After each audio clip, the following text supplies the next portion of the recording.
EU डिसइंफो lab के इंकशाफात के बाद ये बात वाज़े हो गई है कि भारत न सिर्फ पाकिस्तान का तशख़्ख़ुस ख़राब करने के लिए लाखों डॉलर्स खर्च करता है, बल्कि पाक फ़ौज के ख़िलाफ़ भी प्रोपेगेंडे के लिए बहुत हाथ पाँव मारता रहता है।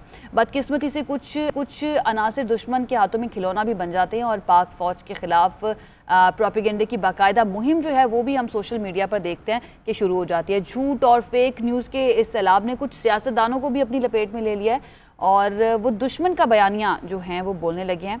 हम ये देख रहे हैं कि गुज़िश्ता कुछ अर्से से फ़ौज के सियासी मामलात में मुलविस होने का तसलसल के साथ प्रोपेगेंडा किया जा रहा है। बार बार ये कहा जाता है कि ये तासुर देने की कोशिश की जाती है कि कोई तीसरा फरीक है जो कि सियासत में इन्वॉल्व होता है, जो कि अपोजिशन के साथ जाकर बातचीत करता है, बैकडोर राब्ते करता है, जिसके बाद तर्जुमान पाक फ़ौज ने इसका खुलकर जवाब दे दिया है। वो खुलकर सामने आ गया और उन्होंने ये कहा है, चैलेंज किया बल्कि उन इल्ज़ामात लगाने वालों को कि अगर आपके पास सबूत हैं तो सामने लेकर आएँ। उन्होंने ये भी वाज़ेह किया कि फ़ौज एक दिफाई इदारा है और इसका सियासत से कोई ताल्लुक नहीं है।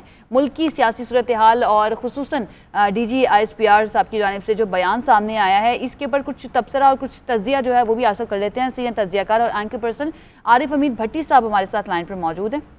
भट्टी साहब, पाक फ़ौज के तर्जुमान फिर से ये वाज़े कर दिया है, वाज़े अंदाज में कह दिया है कि फ़ौज को सियासत में ना घसीटा जाए। इस वाज़े बयान के बाद ऑपोजिशन के बयानात की तोपों का रुख तब्दील होने की कोई तवक्को है आपको?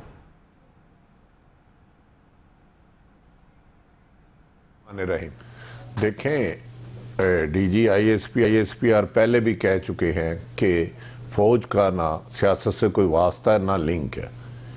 अपोजिशन दरअसल पे दर पे नाकामियों के बाद ना उनके जलसे कामयाब हो सके, ना जुलूस कामयाब हो सके, ना ही वो इस्तीफों के बात पर दावे पर कायम रह सके। अचानक उन्होंने एक स्ट्रेटेजी बनाई कि हम इस्टेब्लिशमेंट को दबाव में लाने के लिए उनके खिलाफ बयान देंगे और वो शायद खौफजदा होकर हमारे साथ कोई कंप्रोमाइज़ करे। लेकिन हमें याद है कि आर्मी चीफ ने मोहम्मद ज़ुबैर साहब के साथ मुलाकात में कहा था DG ISPR के मुताबिक कि अगर आप सियासी मामला जाके पार्लियामेंट में हल करें और कानूनी मामला जाके अदालतों में हल करें। तो जब PDM बनी और उसके बाद इन्होंने पहले इस्टेब्लिशमेंट को टारगेट किया और फिर मरियम नवाज और मौलाना फजलुर रहमान ने चंद दिन से ये कहना शुरू किया कि हमें इमरान खान के बड़े तरले करते हैं। मेरी इतलात के मुताबिक वो तरले नहीं करते बल्कि PDM की क़यादत उन्हें मिन्नते कर रही है कि अल्लाह के वास्ता हमें रेस्क्यू करो, हमें अपनी इज्जत बचाने के लिए कोई मौका दो। हम इस वक्त बुलंदवा बाले दावा कर चुके हैं लेकिन ना पब्लिक हमारे पास आ रही है ना हमें बचाया जा रहा है। माजी में भी यही होता रहा कि बाद लोगों को जब उन्हें कानून का दायरा उनके गिरद तंग हुआ तो उन लोगों ने इस्टेब्लिशमेंट का इस्तेमाल करके राह फरार इख्तियार की।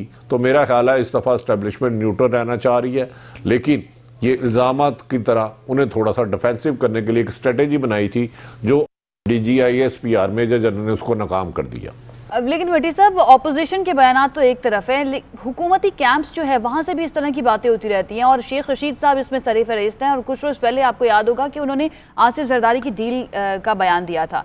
क्या वुज़रा भी अब इस बयान के बाद कुछ मोहतात हो जाएंगे, कुछ जिम्मेदाराना रवैया उनकी जानिब से इख्तियार किया जाएगा?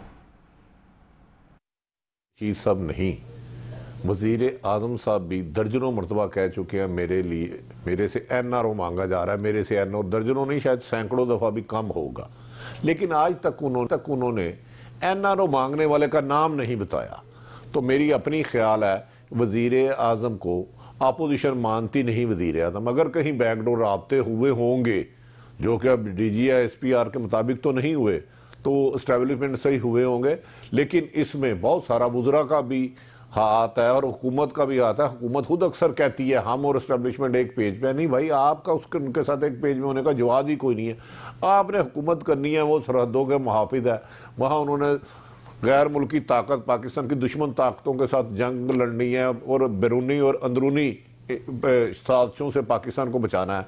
तो मेरा ख्याल है हुकूमत को अवॉइड करना चाहिए, वो भी इस्टेब्लिशमेंट को एक आइनी दायरा है, आइन और कानून के मुताबिक काम करता है, उन्हें इस तरह हर गुफ्तगू में नहीं लाना चाहिए कि जिस पर फिर आप यहाँ PDM उनके जवाब दर जवाब में एक नई बहस शुरू हो जाए। अदारों को किसी के लिए भी सियासी जमात का इस्तेमाल करना मुल्क में ना मुल्क के लिए बेहतर होता ना जमहूरियत के लिए। और भट्टी साहब, सेनेट में ओपन बैलेट का मामला जो है वो कानूनी से ज़्यादा हम ये कह सकते हैं कि सियासी रुख इख्तियार करता जा रहा है, और सुप्रीम कोर्ट में भी इस वक्त सदारती रेफरेंस जो है वो चल रहा है। तो ये बताएगा, अगर सुप्रीम कोर्ट सदारती रेफरेंस के हक़ में और ओपन बैलेट के हक़ में राय देती है, तो आपके ख्याल में क्या अपोजिशन इसको तस्लीम कर लेगी?